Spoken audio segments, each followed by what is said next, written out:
Hello student, कसे आहात तुम्ही? मजेत ना? तर मी जालिंदर कुले माझ्या यूट्यूब चॅनलला तुमचे स्वागत करतो.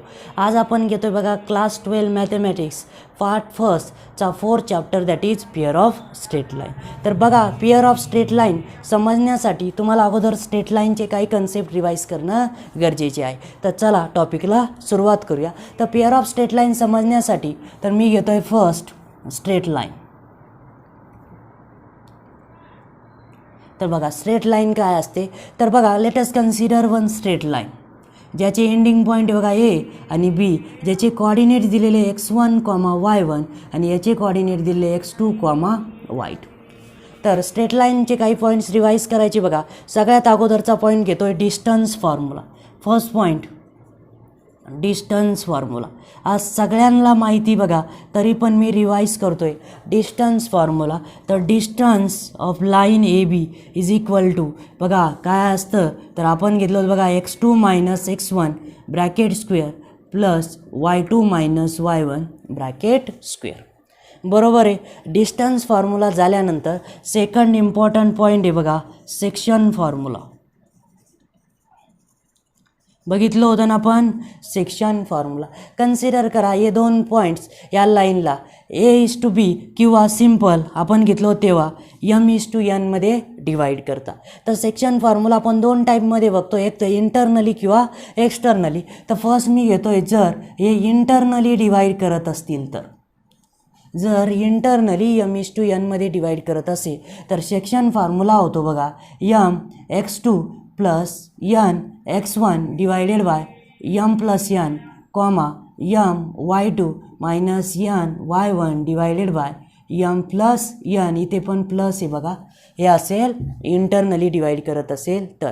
आणि सेकंड आपण बघितलं बघा, जर रेशो त्यांना एक्सटर्नली डिवाईड करत असेल तर याचा फॉर्म्युला जिथे प्लस दिसतंय तिथे फक्त काय करूया, मायनस करूया. तर हे भेटेल आपल्याला m(x2) minus n(x1) divided by m minus n m(y2) minus n(y1) divided by m minus n. आणि हे काय असेल, मिड पॉईंट असेल. तर मिड पॉईंटसाठी आपण फॉर्म्युला घेतला बघा, मिड पॉईंट असेल तर म्हणजे m is equals to n असेल तर काय होतं, तर x2 plus x1 divided by 2 आणि y2 plus y1 divided bye 2 हा असेल त्याचा सेक्शन फॉर्म्युला. खूप सिम्पल. तर चला घेऊया next third, inclination of a line.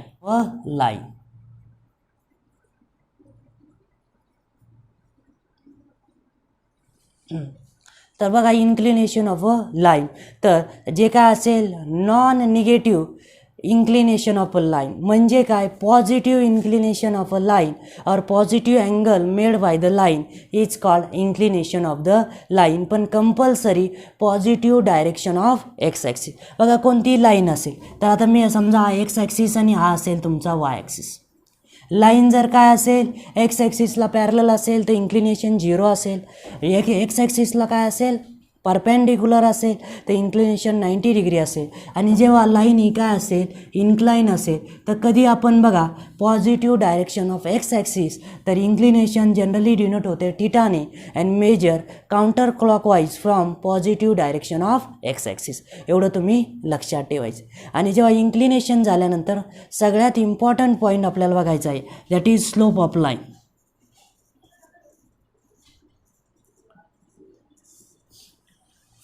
Slope of the line.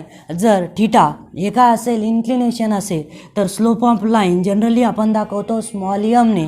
तर small M is equal to काय येईल, टॅन थिटा. किंवा बेसिक आपण घेतलेलं बघा स्लोप ऑफ लाईन, जर गिवन इक्वेशन ऑफ लाईन हे x प्लस by प्लस सीच्या फॉर्ममध्ये दिलेलं असेल तर याचा slope m is equal to आपण घेतलेलं आहे -a/b. आणि लाईन ही परपेंडिक्युलर असेल याला तर त्याचा स्लोप असतो त्याच्या साईन अपोजिट करणार आणि रेसिप्रोकल करणार b/a. हे आपण बघणारच आहे.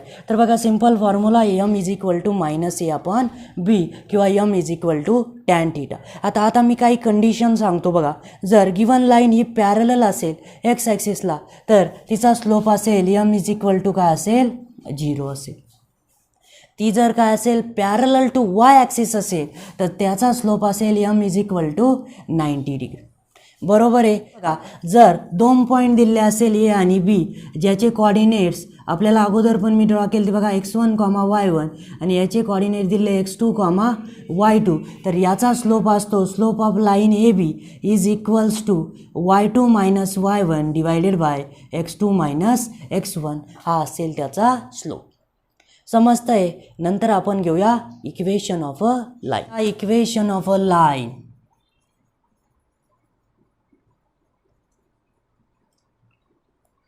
तर इक्वेशन ऑफ लाईन ज्याला म्हणलं जातं स्लोप इंटरसेप्ट फॉर्म्युला किंवा सिम्पल फॉर्म्युला आपण शिकलेलो आहे बघा, y is equal to mx plus C.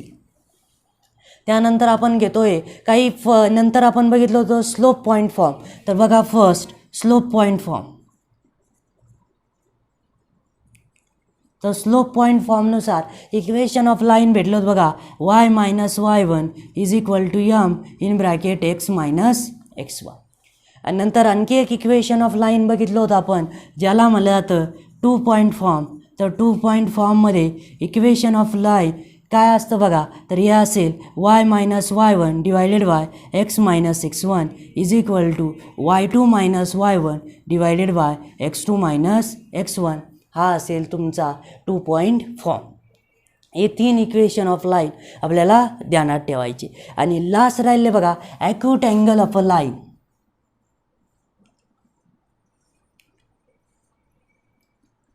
जर स्लोप दिलेला असेल m1 आणि m2, तर acute angle tan theta is equals to असतं बघा, tan theta is equal to mod of m1 minus m2 divided by 1 plus m1 into m2, हा असतो acute angle of the line.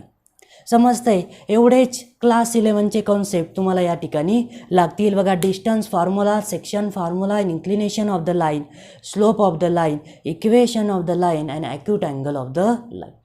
समजते. तर चला फर्स्ट पॉईंट सुरुवात करूया, that is combine equation of pair of lines. Next combine equation of pair of lines. तर straight line complete झाले. आता आपण घेणार पेअर ऑफ लाईन्स. तर 2 लाईन्स दिले आहे बघा. समजा ही लाईन आणि ही असेल सेकंड लाईन. तर जर फर्स्ट लाईन मी म्हणतो डिनोटेड बाय यू आणि सेकंड लाईन ए बी, तर याचं कंबाईन इक्वेशन तुम्ही लक्षात ठेवायचं. जर फर्स्ट लाईन यूने डिनोट होते, u is equal to a1x plus b1y plus c1 and v is equal to a2x plus b2y plus c2 is equal to 0 असेल आणि इज इक्वल टू 0 असेल, तर त्यांचं कंबाईन इक्वेशन असतं u into v is equal to 0. तर value put up करा बघा. यूची value दिलेली आहे a1x plus b1y plus c1 आणि v दिलेला आहे a2x plus b2y plus c2 is equal to 0.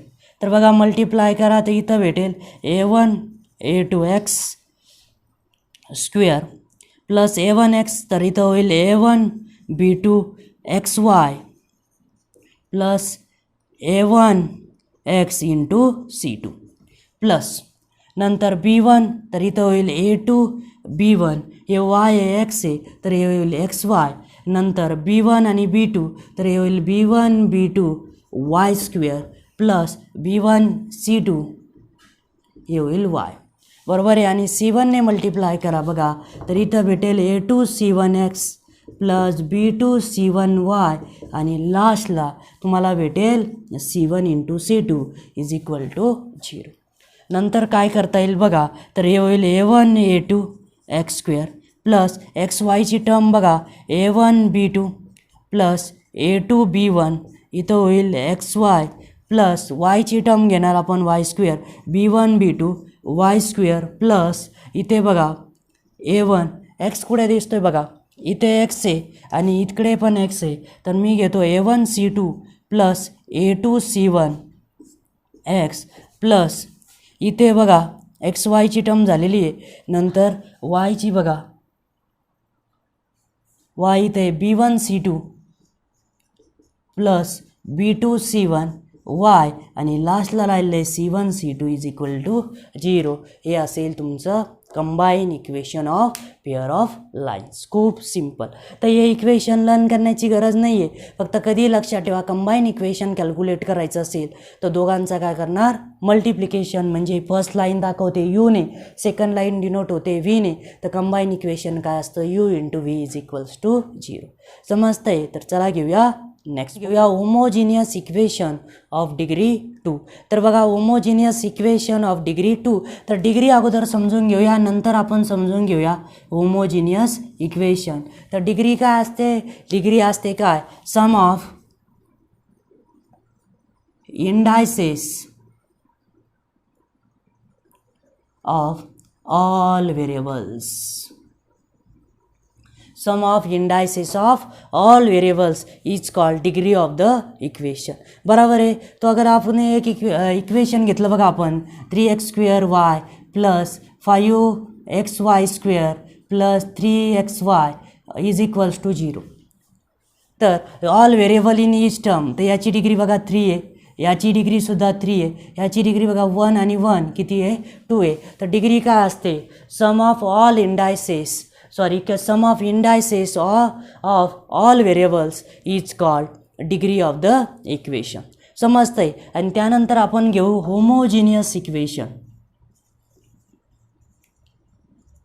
तर बघा, equation is said to be homogeneous equation if the degree of each term is same. जर डिग्री ईच टर्मची काय असेल, same असेल, तर त्याला म्हणणार मी काय, होमोजिनियस इक्वेशन. तर तुम्हाला लक्षात ठेवायचं, general form of homogeneous equation of degree 2 is x² plus 2 times of hxy plus by² is equal to 0. बघा, इथे डिग्री 2 आहे, इथं डिग्री 2 आहे आणि इथे डिग्री 2 आहे. तर याला म्हणणार आपण होमोजिनियस इक्वेशन ऑफ डिग्री 2.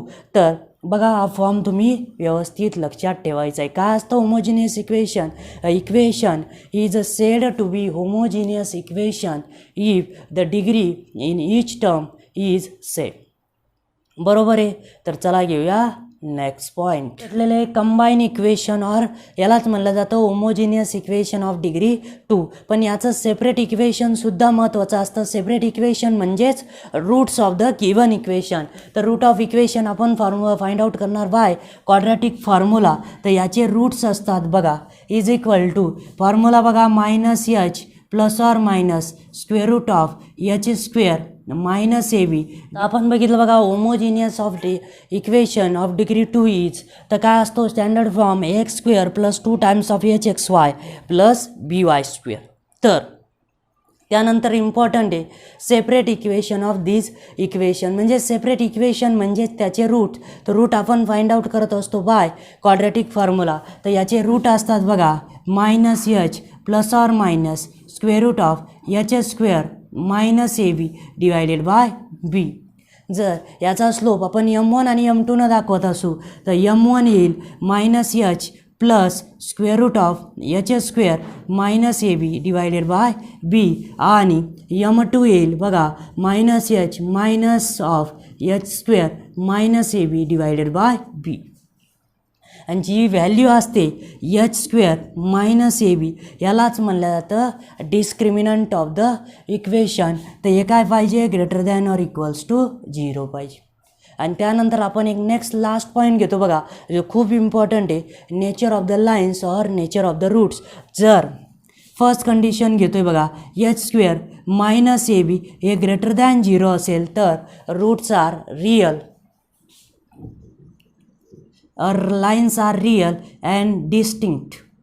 म्हणजे काय असेल, वेगवेगळ्या लाईन्स असतील. सेकंड कंडिशन बघा, जर h² minus AB is equal to 0 असेल तर lines are real and coincident. म्हणजे त्याचे रूट्स काय असतील, सेम असतील. आणि थर्ड वन, जर h² minus AB is less than 0 असेल तर लक्षात ठेवा इथं काय असेल, the given pair of lines does not or given lines does not represent pair of lines. Pair of lines. येतंय लक्षात, याला म्हणणार तुम्ही नेचर ऑफ द लाईन्स. खूप सिंपल. घेऊया sum and product of the slopes. आपण नेचर ऑफ लाईन्स बघितले, त्यामध्ये बघितले स्लोप्स. तर स्लोप असतो बघा, जर m1 असेल -h plus square root of h² minus AB divided by B, आणि m2 असेल -h minus square root of h² minus AB divided by B. तर सम ऑफ द स्लोप म्हणजेच m1 plus m2 is equal to काय येईल बघा, तर -h plus square root of h² minus AB minus h minus square root of h² minus AB divided by B. तर total divided by B घेतो बघा. हे plus आणि हे मायनस काय होऊन जाईल, कॅन्सल. तर लगे -h आणि -h काय असेल, -2h अपॉन B. तर हे असतं सम ऑफ द स्लोप्स. विसरायचं नाही आहे बघा, m1 plus m2 is equal to -2h upon B. आणि नेक्स्ट बघा प्रोडक्ट म्हणजे m1 into m2 is equals to, तर व्हॅल्यू पुट करा बघा, -h plus square root of h² minus AB divided by B into -h minus square root of h² minus AB divided by B. तर B common आहे बघा, B² होईल, आणि इथं बघा a plus B a minus B, तर काय होईल a² म्हणजेच -h² मायनस B² म्हणजेच square root of h² minus AB bracket square. बरोबर आहे. जर पुढे सॉल्व करता येतं काय होईल, -h² प्लस h², तर इथं -h² minus minus plus AB divided bye B². तर -h² प्लस h² कॅन्सल होऊन जाईल, तर m1 इंटू m2 राहील AB अपॉन B². तर B आणि B काय होऊन जाईल, कॅन्सल. तर लक्षात ठेवा m into m2 is equal to काय राहील, A अपॉन B. समजतंय. हा असेल sum of the slope -2h upon B आणि product of the slopes is A upon B. खूप सिंपल. जर समजत असेल, व्हिडिओ आवडला असेल तर चॅनलला सबस्क्राईब करणं विसरू नका. तर या व्हिडिओमध्ये पूर्ण मी इंट्रोडक्शन ऑफ द चॅप्टर तुम्हाला सांगितलेलं आहे. तर नेक्स्ट व्हिडिओमध्ये आपण घेणार आहे एक्सरसाइज 4.1. चला तर आज इथेच थांबूया. Thank you. Have a good day.